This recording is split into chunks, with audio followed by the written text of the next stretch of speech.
Welcome to Leading with Empathy and Allyship, where we have deep, real conversations to build empathy for one another and to take action to be more inclusive and to lead the change in our workplaces and communities.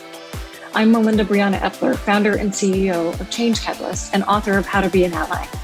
I'm a diversity, equity, and inclusion speaker, advocate, and advisor. You can learn more about my work and sign up to join us for a live recording at ally.cc. All right, let's dive in. Hello, everyone. Today, I'm speaking with Sherrell Dorsey, founder and CEO of The Plug and author of Upper Hand, The Future of Work for the Rest of Us. Sherrell has been working for a long time in the tech industry to improve diversity, equity, and inclusion in a number of ways. Today, we'll be talking about the future of work and inclusive innovation. So welcome, Sherrell.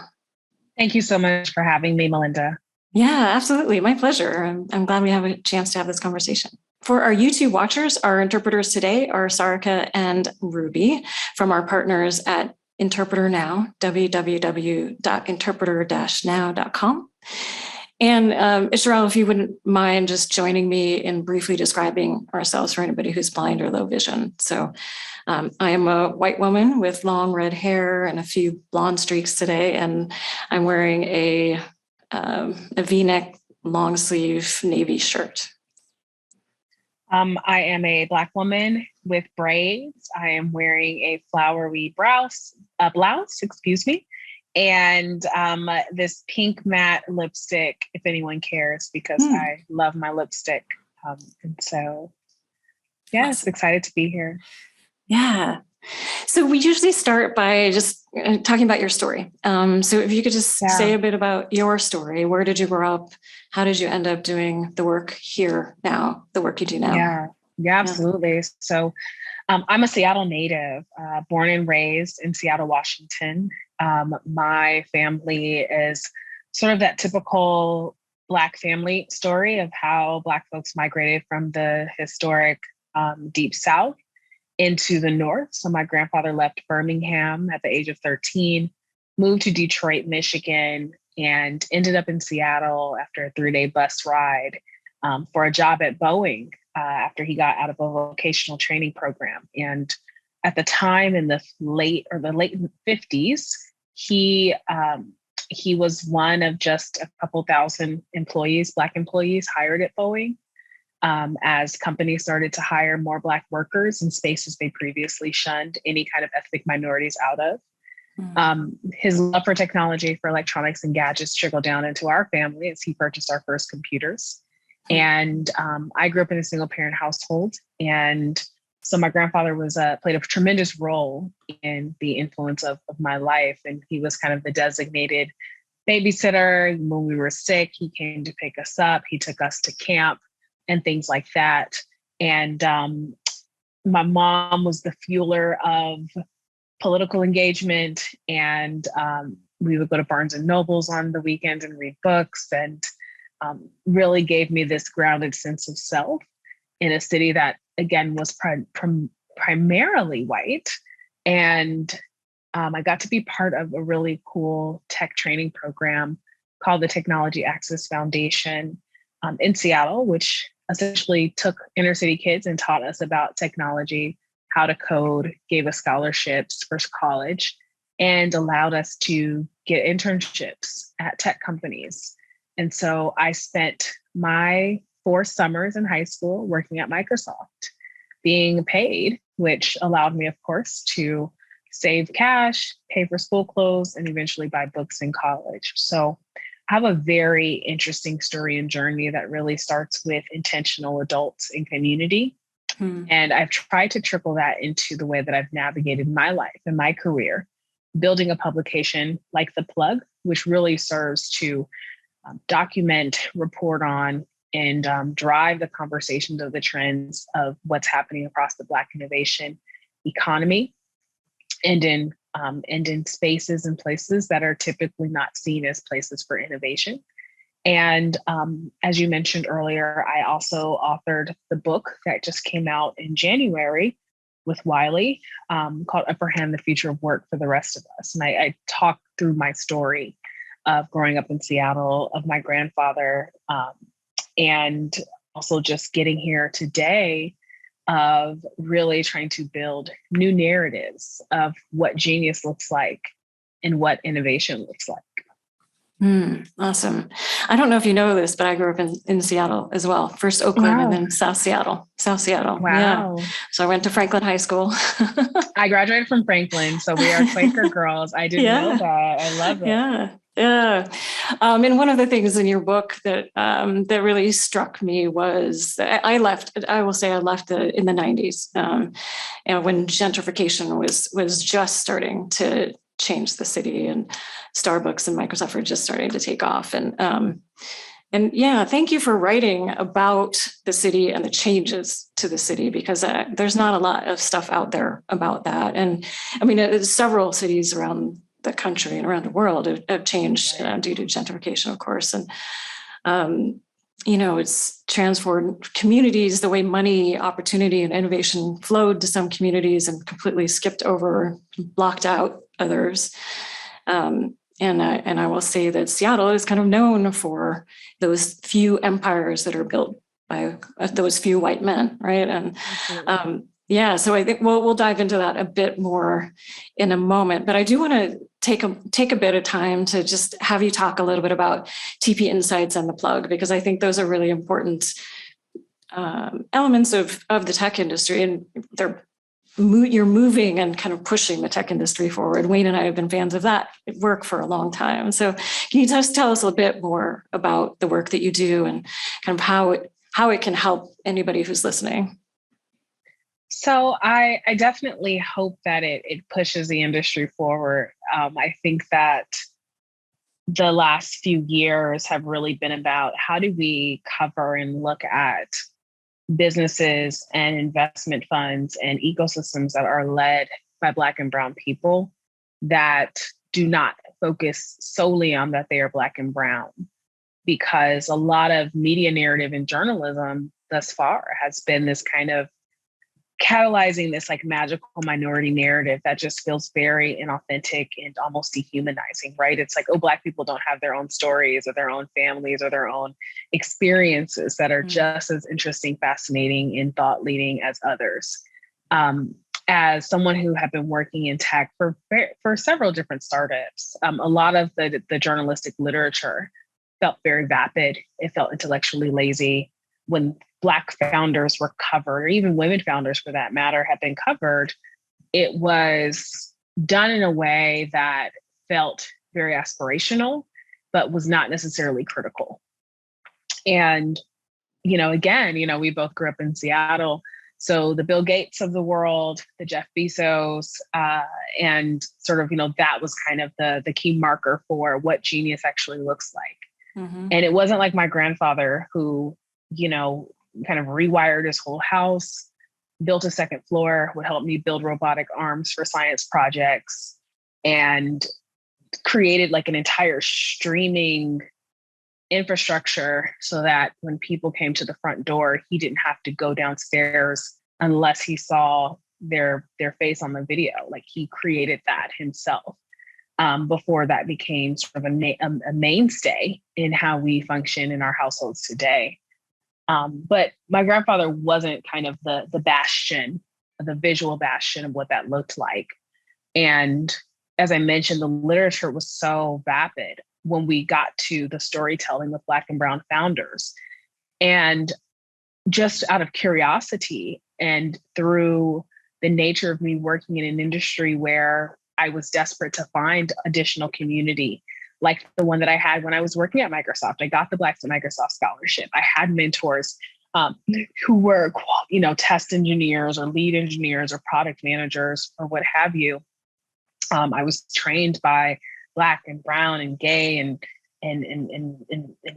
lesbian and what have you mentors. And yet, when I looked to the literature of tech to stay on top of the latest trends, it was always a quote from a white guy about what's coming next in the future. But communities like mine, I grew up in the Rainier Beach Skyway area. So, South Seattle, went to Franklin High School. The Rainier Valley and Rainier Beach communities were very, very diverse, just even from geographically. I'm talking Eastern African, Mexican, South Pacific Islander, And yet no one ever asked us, or at least when I was reading the New York Times, when I was reading Bloomberg, when I was reading Wall Street Journal, no one was going to those communities to talk about what did the future of work look like. And I mean, maybe for good reason, I'm not sure. But I felt that if I could create new narratives and start asking critical questions, can I fundamentally help change a conversation? So I was freelancing on the side of working, pitching to publications, getting published in places like Fast Company, The Root, Next City, City Lab, which I think at the time was under the purview of The Atlantic.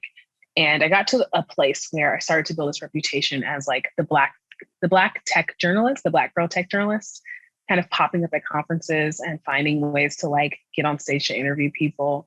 And at some point I grew frustrated with, Black media publications, which were not covering tech in a substantive way. It was kind of more consumer focused of like, what is the latest gadget, which, we all need tech reviews, right? I look to a tech review before I purchase an electronic. But the critical nature of the kind of business that was being built in the technology that was being built, I didn't see enough information that would be compelling for me to pay attention to. And so that's really how the plug emerged, through a newsletter. So very kind of innocuous newsletter that I would pull together at 5 a.m. before going to work, detailing my adventures, who I was speaking to. It was community centered. And eventually, after seeing some pretty decent growth and starting to get sponsorship and advertising, I decided maybe there is a way that I could build this into a platform that could be akin to like a Bloomberg, something data driven, something that, we weren't studying and doing research on what was happening with Black tech companies in a substantive way. We weren't looking at and doing an analysis of Black owned co-working spaces. So I went to grad school and I started doing a lot of that work. I really used grad school just to take a 10-month time out to build up my company in content. And people just continue to gravitate toward it and to say, this is needed. Thank you for your work. I never really planned to create a company from this, if I can be honest with you, Melinda. I was bored. I was curious. I continue to stay curious about, well, what's next? Even now I'm in this kind of space of what can we do that is compelling, that moves media forward, that moves journalism forward, that moves communities forward, and also continues to inform the leaders that are thinking in an inclusive way about how they're making investments, about how they are partnering, about how they are recruiting. How can we be of much more use to the enterprise market as we're starting to turn our attention to what has been lacking in our thinking about Black and Brown people in business overall? So the book is in some ways a kind of continuation of that work. Yeah. Let's dive into your book. First, can you just give an overview of the book and what it's about and who it's for? Absolutely. So I wrote a book. It's called Upper Hand: The Future of Work for the Rest of Us. A very pointed title because I felt that, especially going home to Seattle, seeing all the changes. Though I was, born and raised in South Seattle, I spent a lot of my time in the Central District. And the Central District, or colloquially it's called the CD, was a predominantly Black neighborhood. And as I was doing research for my book, I found out, in the kind of pre-1970, that kind of area, that like 12 square mile area, was designated a redlined community as ethnic minorities were not allowed in certain places or allowed to purchase certain homes in certain places. So when I was coming up, the CD was predominantly Black businesses, Black restaurants, gift stores, banks. Most of the folks who had migrated from the South to Seattle were in the Central District, more Black folks and Black families on their properties. As the city continued to grow and companies started to set up shop, Microsoft expanded. The CD, the inner city, and this was like most cities, sort of pre-1960, 1970, I believe, before what is known as white flight happened, where white people were getting access to resources and subsidies to live in the suburbs or purchase homes in the suburbs. So whereas, the GI Bill for the men who came back from war provided access and opportunity to a 2-3 bedroom town, home in Levittown or what have you, whatever your city's akin, neighborhood was, then, white families left the cities to the undesirables being ethnic minorities. So, think about this, the CD as symbolic of kind of all the things that have happened across America from access. So now as the downtown started to grow and to proliferate, well, it was like, oh, we want to now live, work, and play. And we've already left all these other people here in the middle of the city, and they have a 5-minute bus ride to downtown. And so now the reverse started to happen, rising prices, more development, and entire families having to be pushed out of these areas that were now closer in proximity to the kind of amenities that, all of a sudden were now desirable once investment went into those neighborhoods and communities. Mm-hmm. And so for me, watching this take place, growing up as a kid in the mid 90s to early 2000s before I left for college, it was devastating. It was devastating because by association of luck, my mother finding a billboard, poster about a program that teaches technology that I got to be in as part of that program, and my friends did not. And that enabled and unlocked access for me in a way that did not serve all of my friends, because they can only take so many kids at one time. But what was fascinating to me was that we had these large institutions that did not take hold of and partner with in a substantial way or invest in, the community's success as they were growing. And I spell that out a lot in Upper Hand about how is it that we were all in this city that is considered a major tech hub, but only some of us got access to opportunity. Mm-hmm. And now as you see them importing opportunity, you're like, but so you couldn't have gone across the street and helped to build that out. And so when I look back at that, 20-year span, I wanted to think of what can be useful today for Black and Brown communities to not get left behind once again in this next wave of metaverse, Web3, rising income inequality, housing, things like that. How can we start thinking of and unlocking information access? And so my book is part memoir. I start the story with my grandfather's story because that through line to my story. I share my story, and then I go into what's ahead. I've shared definitions of new technologies, and I dedicate this book specifically to my grandfather, but I also dedicate it to Mrs. Smith, who I met in a church basement, an older woman in Charlotte, North Carolina, who was raising her grandson. And I was on a panel, and she asked me, I know that this technology stuff is really important and significant, but I have no idea how to help my grandson get into this or navigate it. And so this book was, if this is the book that I could give to Miss Smith and say, here are some resources to help you get started, here are some solutions. I do an entire chapter on the future jobs and the salaries and the prerequisites.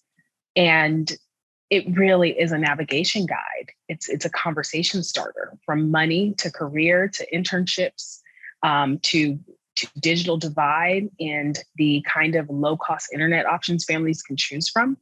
Everything that I've been writing and covering over the last, let's say, decade has really been packed into this book as a resource. Awesome.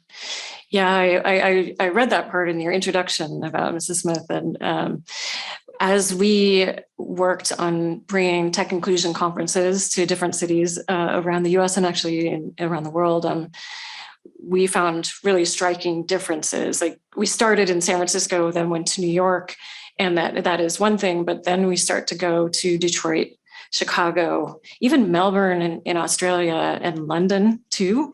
There was a clear divide between access to resources and understanding of the tech industry, even what are those entry points into the industry? We found so many people with it that had very similar stories to Mrs. Smith, and that lack of access based on race and ethnicity, and I would say disability as well. So it's super important. I'm glad you wrote it. Could you, in broad strokes, say what does the future of work look like? What is that? I think there's a future of work that is, I think there's several different futures, as there are several different realities, several different worlds that we live in, depending on where we're from, what kind of education we have, what kind of access that we have, right? I think the future of work, probably the most darkest explanation is one where there are those who are being served, and one who designed the tools for those to serve. And so I think that I think that that's just the reality of people who've been shuttered out of certain economic opportunities. And when I say economic opportunities, that's across the board, from transportation to food access, to basic healthcare. We see it now, having spent almost 3 years now in a pandemic, where basic access to resources really are still a challenge. So getting work still continues to look like gig economy in order to make ends meet. I think that on the other side of that are the opportunities that exist for folks like me and you, where we can, have a series of entrepreneurial endeavors, create value in kind of any room, get invitations to create values in those rooms. Our jobs, are essentially secure, especially from a remote perspective. And that will be very, very, very easy to navigate for the most part. But again, a lot of people not necessarily having those capabilities. And I think there's this third tier that's emerging, where we have kind of a crop of folks who are starting to get access to information, are doing things like micro-credentialing to get into these new jobs of the future. And that for me is sort of where I try to keep my focus on, is what are some of the ways that you can hack your space in the future of work, being able to live life on your terms and design that experience for yourself, amid sort of all of the ongoing and rising challenges we will have, just from a sole infrastructure standpoint, just from a policy standpoint. How on the base level can you continue to provide for your family and provide a strong foundation and education for your family? So that's not the typical definition for most people, depending on what industry they're coming from. But I see it very clearly, even just with the rising of housing costs now, from major cities to smaller cities. Some rent has gone up by 40%. The average one bedroom at this point is $1,600. And I don't know what kind of family is able to afford a $4,000 a month 3-bedroom place to live. So, there's just some real harsh realities along with all the cool technologies that everyone is talking about, for sure. Yeah, I mean, you talk about robots. You have a chapter on robots, and automation is a part of that. And I think that's important, that the need for reskilling and upskilling in the future of work. Can you talk a little bit about what that means, particularly for people of color, communities of color? Yes, absolutely. So when we talk about upskilling and reskilling, there was a McKinsey report that came out in 2018 that really talked about the impact of automation and these robots, in more simpler terms, that will be replacing certain kinds of jobs. And Black and Brown communities historically have over-indexed in service-oriented jobs. And of course, that has been by design. But lower wage, I think during the pandemic, we called essential worker jobs. Right. But those kinds of jobs are where we tend to over-index and have the highest risk of being automated out of those jobs. The incredible thing, or the great thing here, is that with upskilling and this idea of getting trained for the next tier jobs and the jobs of the future, that's really where we can also take an opportunity to stand out. So when I think about my grandfather got a vocational certificate and worked on aircrafts on an assembly line as an aircraft technician he continued to be able to get enough training to kind of move up in the ladder to continue to grow his skill set.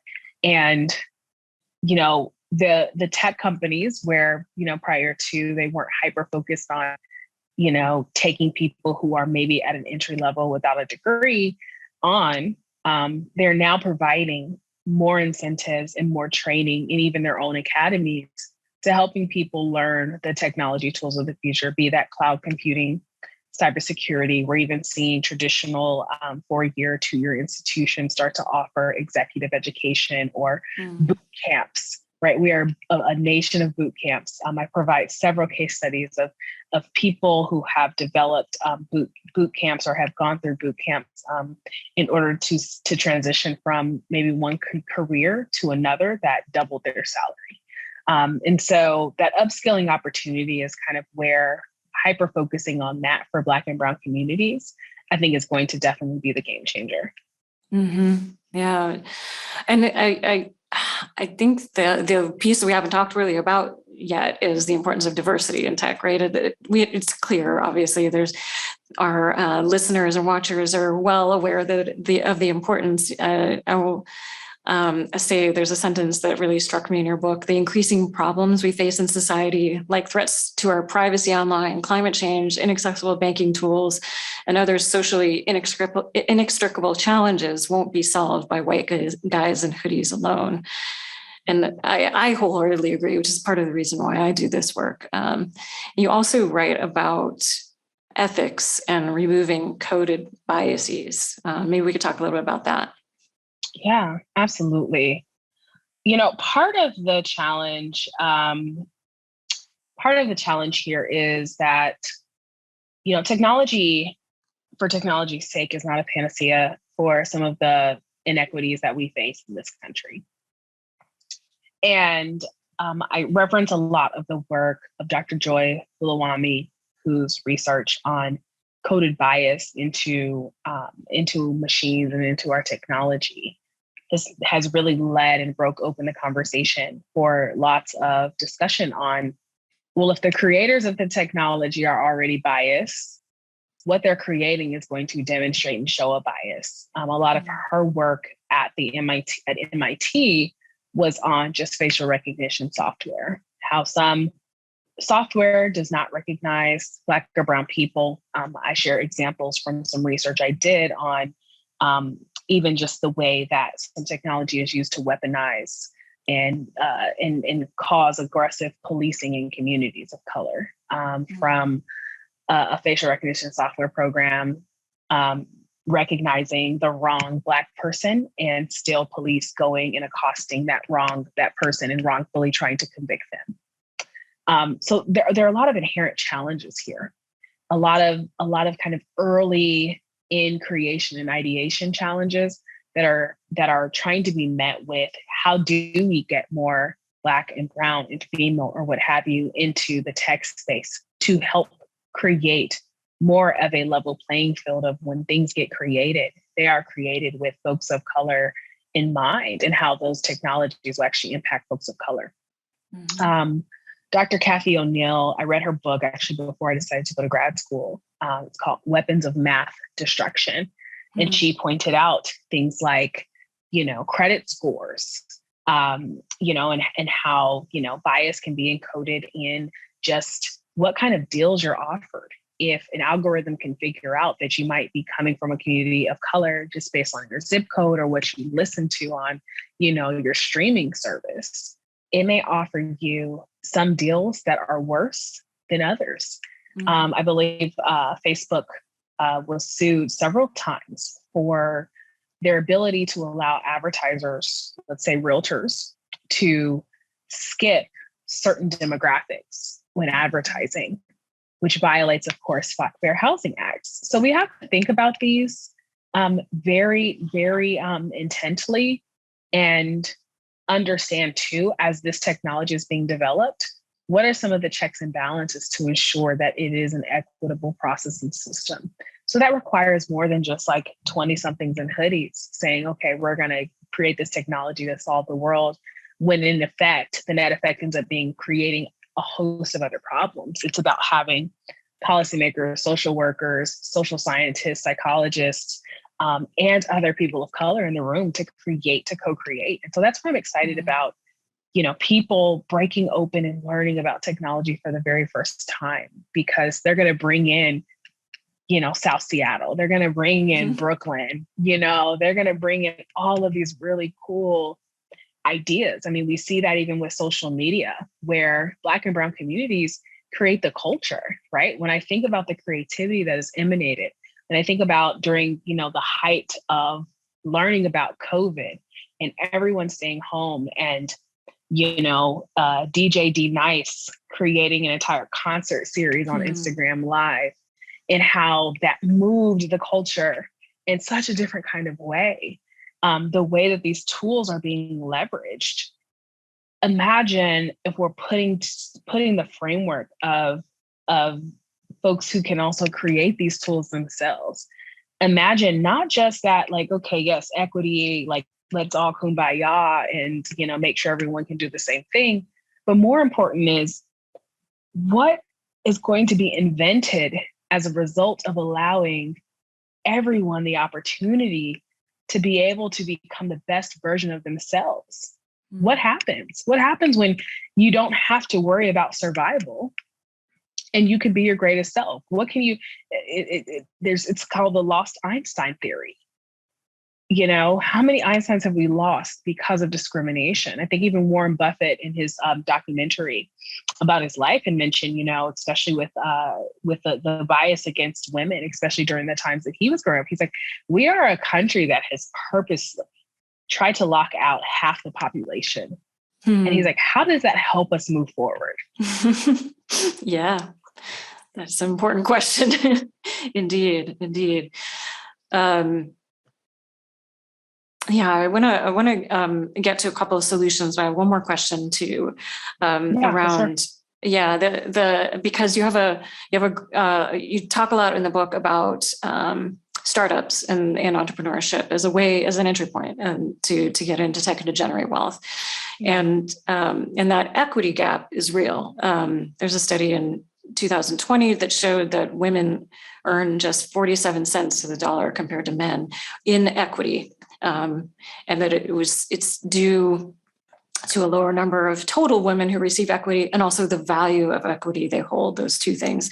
Similarly, Black people earn almost 75% less equity on average. Latinx folks, 30% less. And similarly, you can see the same kind of disparities in salaries too. So even when you get into the tech industry, there continues to be this gap, and which impacts it continues to impact the intergenerational wealth gap, right? So there are biases, of course, as well as kind of an expectation gap, and then you also write about some other reasons. So maybe I'll stop there. Can you share a little bit about where this gap comes from your perspective? Yeah, I mean, I left so much money on the table at the startup that I worked at that, their stock is worth maybe a little bit of something now, but I did not know. It was my first time ever getting a job where I was offered any shares, and I had nothing to compare this offer to. I didn't know to negotiate. I didn't know any of those things. I didn't really have anyone in my immediate family that had an experience like that. And I could blame myself and say, you should have just asked and just kept asking until you got an answer. But it's an intimidating process. Money is a very intimidating process, especially if you come from an environment where that's not the primary conversation in your household, or what you are being paid is far more than you ever thought you would be paid.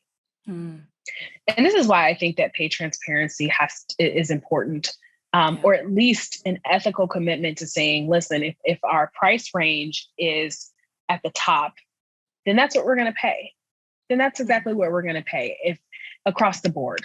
We're not going to let people negotiate themselves, out of some cash. And now, as a business person, it's probably the wrong attitude to have, but when we think about retention, I think a lot of times we try to over-engineer retention. Part of it is pay people what the hell they're worth. If they're not having to worry about either making ends meet or feeling as though they are not being paid comparably to their counterparts, be they male or be they white, you know, and on top of having to deal with bias and microaggressions. It's like, well, yeah, I'm going to go leave to the next place that will at least pay me more money. Yeah. So, you know, I think, and just to jump in for a second, there is research that shows that most people who are paid inequitably do find out at one point or another. So you might as well be transparent about it, because they're much more likely to leave if they find out that they've been paid inequitably. Yeah, absolutely. I think it's such a horrendous practice. It's such an unethical practice as well. I think also that, honestly, Melinda, I'm so tired of having these discussions. I'm so tired of people who have historically been brutalized, have been discriminated and forced out and kept out and left out, to have to continuously provide data points to prove that this is just wrong, that it's wrong. At the end of the day, like, we have enough PhDs and scientific journals that show that this is wrong. And sometimes, for the life of me, the fact that people don't understand that, and that it's okay for you to feel like we can continue to do this and get away with it, I think that's what annoyed me so much about the tech statements. And in my company, at The Plug, we documented all of the tech statements that were made, or all the statements that were made by tech companies about their inclusion and you know, after George Floyd was murdered. And the feedback that we got from workers at these places was like, yes, oh yeah, my company made this statement. And yet whenever I walk into the room, my coworkers barely acknowledge me. So they're all Black Lives Matter in public, but barely speak to me or treat me well as the only Black employee at this company. And what I fundamentally understand, and why I think that, and this might be a very like morbid view, and also why I felt like I don't want saviors who created problems to pretend as though they're here to fix them. I don't believe that at all. I don't believe that people truly want to fix this issue. I think that it's a nice to have, but until there's a fundamental stepping down of power and abdicating from the hold of power, anything else is pageantry.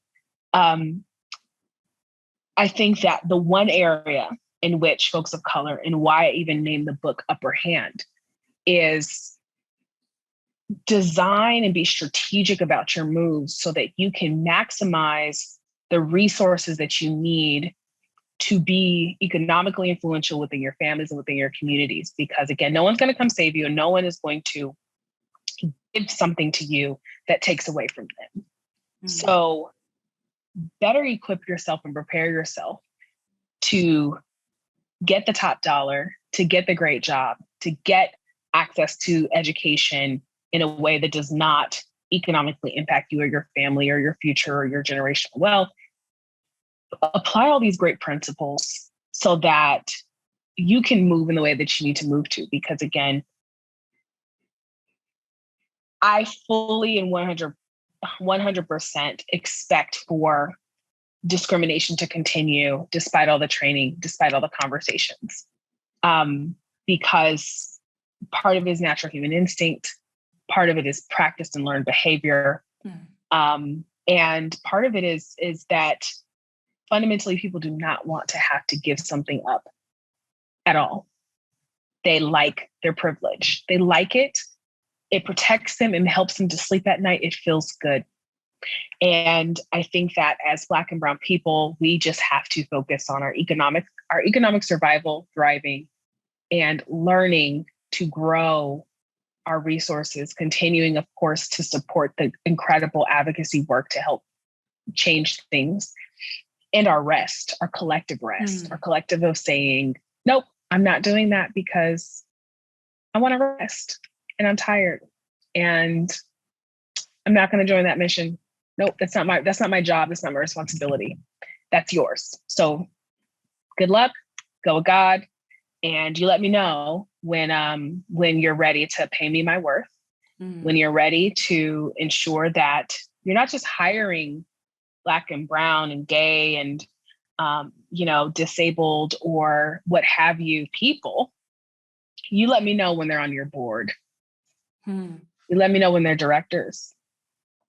You let me know when you've made it just as easy for them as you've made it for, insert standard white guy here. And so obviously I have very strong opinions. I think that I spent so much time in the last pretty much my whole life, being so frustrated because I fundamentally felt like not just the journalism, was intellectually lazy, but this ongoing conversation of like race is the most intellectually lazy thing that I could ever think of. Just even the fact of like this argument of critical race theory. And it's like, so we can go and take yoga and create entire practices and trends around entire cultures and learn the ins and outs of Japanese tea ceremonies. But we don't want to understand how my grandfather at the age of 35 did not have the right to vote in a country that he paid taxes to and went to war for. But you don't want to hear about his experience as a Black man and what that meant for his, even though he was able to create a sense of generational wealth, how much economic robbery was taken from him, was taken from his father. Growing up in Birmingham, Alabama, where you regularly could get lynched for looking the wrong way at a white guy on the sidewalk. And that was my grandfather growing up as a teenager. My grandfather's alive today. He's 88 years old. He's alive. This is not that long ago, but we don't want to learn about that because we don't want to feel guilty. But as a Black person, hearing those stories and understanding that despite my successes, Melinda, it is nowhere near where I could be if my family would have been treated with the same level of respect and economic opportunity as others. So sorry, I just went on a tirade there. No, it's good. It's good. It's all good. I mean, it's not good. Thanks for sharing that. Well, I want to offer some solutions to folks. So first, let's talk about people of color who are interested in getting in tech. What would you recommend, like 2 or 3 things that they can do to get started and kind of jump in? Yeah, I would say the first thing is to find community, especially if maybe you're from a place that does not have a lot of resources or tech companies, in your neighborhood or community. Really, online in these communities from Twitter to Facebook to kind of Instagram and just beyond, people are gathering. I mean, the hashtag Black Tech Twitter emerged in I want to say 2017 or 2018. And Paris Athena kind of runs that group. You can find these online communities of people who are talking about tech, getting into tech, sharing their own story, using certifications to get jobs and opportunities. You can learn anything online these days. YouTube University is always free. There's even great groups around data where people are just learning in public and from a free standpoint. So, getting access to mentors and supportive community, that helps you to understand what's possible and gives you folks who will also just, be there to help you, who genuinely want to help you and want to support you. I think that's first. Secondly, I think, again, an upper hand, I really, really do dive into and list out the jobs of the future and the opportunities. And it's a great way to kind of start thinking about, well, what might you want to do in tech? Because you have to kind of figure that part out, right? I referenced Career Karma has an amazing questionnaire that helps you to kind of navigate to, do I want to be, a software engineer? Do I want to be in tech sales? Marketing, what kind of skills might you have that are transferable? Really dive into that and kind of experiment with a few things before you decide, okay, I'm going to go back to school, or I'm going to go into a boot camp or something like that. And then if you decide, you want to go to a boot camp, you want to take a class, make sure that, you feel like not only is the program going to be useful and give you the knowledge that you need, but they also are about your success and helping you to connect with potential employers. So that way you can have some interviews lined up before after you've kind of completed that program and you've kind of gone through that diligence. And then I think the third thing, Melinda, is you just never stop learning. You never stop learning. You keep creating strong networks. You constantly continue to kind of subscribe to the kinds of information and publications that will support you. You attend the conferences if you can, afford them, or a lot more companies do grants or free tickets sometimes for BIPOC folks. And so there's some different ways, but I think more important is to not be intimidated, to know that you can find your place, and it just takes a little bit of effort. And even if it means going to your local library and just kind of, sitting and kind of, reading about like the fastest growing companies, and just getting started. Awesome. And so for our listeners and watchers who are interested in ways to take action as allies and advocates, and I will say that I believe that all of us need to be allies and advocates for each other, right? We all have an opportunity to, and the more that we work together, the better in terms of really moving the change. So what can allies and advocates do to improve the future of work for everyone? What actions can they take? That is such a great question. I've actually been thinking about this a lot myself in terms of what does my next tier of kind of like allyship and support look like. I've been chatting with some friends and colleagues about ways in which we can support scholarships, ongoing organizations that are very community centered and helping to teach, kids of color coding, or advocating for internship support, like with America on Tech. There's so many ways that you can help support. Maybe there's a donation mechanism at your company that does matching. I think money always helps, for sure. Being a mentor, for sure. Asking hard questions about maybe programs or initiatives you're a part of, like saying, hey, it looks like in the last couple of years, we really haven't had any, women of color in this space. How do we revamp our recruiting process to give someone an opportunity? I think these are small things that don't require you to stand on a soapbox. I think they're just kind of easy wins. Again, money kind of always helps, to move the needle. Maybe it's giving a book,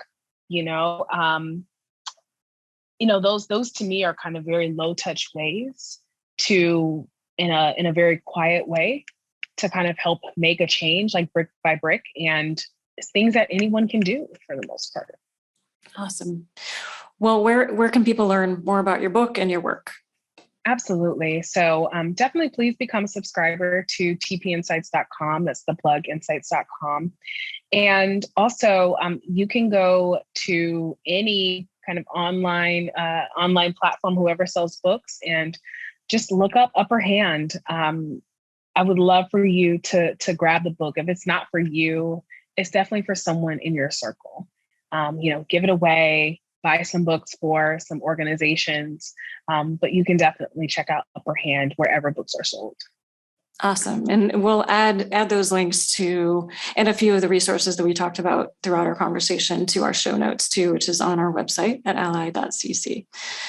Thank you, Sherrell. Appreciate you. Thank you. Thank you so much for having me, Melinda. I had no idea that you were also from Seattle and grew up and went to the same high school I went to. I know. I didn't know you grew up and went to the same high school. That's awesome. Yes.